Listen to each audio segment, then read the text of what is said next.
তোমরা কি জানো বেশিরভাগ গাছ আমাদের দিনের বেলায় O2 মানে অক্সিজেন দেয় এবং রাতের বেলায় CO2 মানে কার্বন ডাই অক্সাইড ছাড়ে?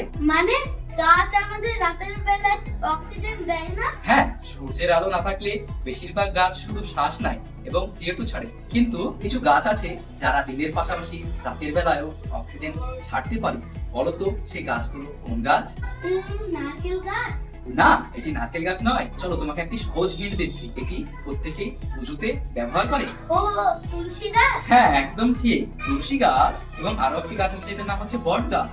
এই দুটি গাছই আমাদের রাত্রের বেলায় অক্সিজেন ছাড়তে সক্ষম। তাই আমাদের বাড়ির আশেপাশে বিভিন্ন ধরনের গাছের পাশাপাশি তুলসী গাছ এবং বট গাছ লাগানো প্রয়োজন। তাহলে বলো তো, তোমাদের বাড়ির আশেপাশে কোন কোন গাছ আছে? কমেন্টে অবশ্যই জানাবেন এবং নতুন কিছু শিখতে আমাদের ভিডিওটিকে লাইক করবেন, শেয়ার করবেন এবং চ্যানেলটি অবশ্যই সাবস্ক্রাইব করবেন। ধন্যবাদ।